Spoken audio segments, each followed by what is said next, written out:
Chapter 29. The lab techs watched amazed as Dr. Adler flew through her composition. She whizzed around the table, adjusting temperatures and adding materials. She produced a handful of hypodermic needles and injected the contents through the top of a corked flask. It seemed a lot to go through to produce alcohol. Their wonderment became murmured conversations. One of the techs remarked that this was nonsense. She wasn't making alcohol at all. She put a rat's brain in there, he remarked. Didn't you see? Is she making rat-flavored whiskey? Rat Daniels? Rat Beam? Johnny Walker Rat? Get real. Dr. Adler turned to the tech with an angry expression. You are not allowed to think anything other than what I've told you, she snapped. Her eyes glowed, but they weren't allowed to see it. Her words carved into his brain. The suggestion shot through the room until everyone felt the same thing. They grabbed the sides of their heads. You are disturbing me, Dr. Adler said. I am not to be disturbed. The techs drifted back to their work. They were in a trance state at first, but recovered shortly. Dr. Adler returned to her composition. It's getting harder to maintain control over them, she thought. I need to finish and depart. Soon they will see through the mask. No illusion is forever. The human mind can withstand any intrusion, depending on the will. Dr. Adler injected the last of Hiram's half of the serum samples, along with a drop of Brandon's blood. She opened the flow of chemicals to the main beaker. The compounds dripped and mixed. Tiny blue flames shot up from the writhing mass of rat brain tissue. The burning spread throughout as the composition liquefied. There was a flash of light. Dr. Adler jumped back.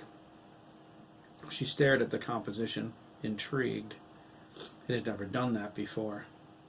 The mixture bubbled and spat. Waves of energy flowed through the liquid as it changed color. Finally, it glowed with the familiar midnight blue light. Dr. Adler let out a whoosh of breath. For a moment, she thought the formula was a failure. It wasn't designed to mix quickly. There was a risk from the beginning. She slipped into the supply closet for a large syringe. She rifled through the boxes, but there wasn't one. Her eyes narrowed. There has to be one somewhere, Dr. Adler cried. She clenched her fists, trying to think of where she might find one. The feeling of desperation grew, but realization came to her. Pathology, she whispered. Dr. Adler grabbed the beaker and slipped into the hall. She went to the elevator, masking it. The strain was immense. Her head was pounding. It was a dagger in her brain by the time she reached the basement. She stepped out of the elevator into the cool, dank air. She read the guide on the wall and followed the arrow pointing to the morgue. She moved quickly, her fatigue growing. Willing to an accelerated motor performance stressed her metabolism. Her sense of urgency rose. She needed to finish her task. It wouldn't be long before she fell asleep. Her sense of urgency rose. She needed to finish her task. It wouldn't be long before she fell asleep. Dr. Adler stepped into pathology. The pathologist was a bald man with a slight hunch in his back. He was working on Angela Riley. It figures, Dr. Adler thought, annoyed. The pathologist looked at her curiously. Dr. Adler managed a wan smile. Angela's scalp was pulled over her face, exposing her skull. He grabbed the bone saw and was about to cut. Can you stomach this? He asked. I can wait until you're gone. Dr. Adler frowned. Do your work, doctor. I am only here for a large syringe.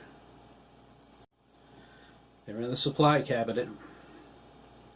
Dr. Adler went to the gray steel cabinet in the corner of the room. The pathologist turned the bone saw on and started to cut. The high whine caused Dr. Adler to wince. Her headache was nearly a migraine. She grabbed the syringe and turned to leave. The pathologist completed his cut and set the bone saw down on his tray. He gripped the sides of Angela's skull with great care. He wiggled it gently and pulled. His eyes opened wide with surprise as the contents of her cranial cavity poured onto the floor. He jumped back, stumbling, and nearly fell. He felt the gore ooze through the top of his shoes. He glared at Angela's empty skull and the red and gray sludge pooling on the floor. There was an odor like the smell of burnt dog fur. "My Lord!" the pathologist cried. His color drained as he struggled to remove his squishing shoes. He looked at Dr. Adler. "Have you ever seen the like?" he asked. "Never," Dr. Adler replied. The pathologist sat down on a stool. The wheels underneath rolled, and he almost fell again. He said, "Falling in that is an experience I'm willing to pass on." He ripped his latex gloves off and threw them into the sink. "I read about something like this once," he said. "Oh?" Dr. Adler asked, pausing in the doorway. "It was years ago when I worked for the county coroner's office. If I could only remember the name of the deceased." "Timothy Adler," Dr. Adler grinned. She stepped into the hall and let the door close behind her. "Yes, that was it!" the pathologist cried. He jumped up, excited, but his expression quickly changed to dread. He felt the cool squish of liquefied brain matter under his feet. When he looked down, he was standing in the puddle in his socks. Dr. Adler filled the syringe in the hallway. She deposited the empty beaker in a wastebasket. She slipped it into her sleeve and boarded the elevator. It climbed to pediatrics. She winced once more as she stepped into the hallway. The pain in her head was enormous. She was overloading. She needed to rest. Unfortunately, reality would not afford her the time. The school bus incident undoubtedly attracted the attention of the authorities. Word must have reached Lancaster. Thanks to Hiram and his twisted little games, Jeremy would be there. He would be appalled by the slaughter. "He will not stop until he finds us this time," Dr. Adler thought. "I intend to be miles away before that happens. In my present state, weakened and in pain, he could destroy me. He can have Hiram." She stepped into Brandon Riley's room and closed the door. She focused her energy on the door handle, willing its molecules to move faster. The heat melted the locking mechanism, sealing the door. She would brook no interference. She withdrew the syringe from her sleeve. The liquid glowed and pulsated. She held it up and squeezed out the air. Dr. Adler grabbed Brandon's chin. She jerked his injured face up against the stiff neck brace. She inserted the needle through the left corner of his eye into his cranial cavity. She injected the serum. She threw the empty syringe into the air. Her eyes flashed. It exploded into a million pieces. They tinkled down onto the floor. Brandon began to convulse, but only around his face. His paralyzed body remained still. Midnight blue light exploded beneath his eyelids, brighter than she had ever seen. She stepped back, shielding her eyes with her hand. She glared at him. The bruises on his face faded. His broken features repaired themselves with incredible speed. She reached out with her power and stifled the healing process. This wouldn't work if he had a healing talent. It was unfortunate for him that he didn't. There was only the initial phase where healing occurred during the change. She held it in check, keeping it away from Brandon's broken spine. The rush of healing passed quickly. That part was over. Brandon would remain a person with quadriplegia. She let go, pleased with her ability to ensure Hiram's imprisonment. The power flashed again. His eyes shot open, blank and staring. Dr. Adler was startled, but retained her composure. Brandon choked twice, an unconscious reaction. His expression remained calm, since there was no mind in there capable of experiencing anything. The light dimmed. His face returned to normal. Dr. Adler felt her excitement build as the process took hold of him forever. She reached out and peeled his bandages away. "Ah, that is better," Dr. Adler whispered. She turned her voice inward. "Look, old man," she said. "Look at your new home." "Perfect," Hiram's weak voice whispered. "He's perfect." "Time to go now," Dr. Adler said. "Yes. Oh, yes. Please," Hiram begged. "Please?" "As you wish," Dr. Adler replied.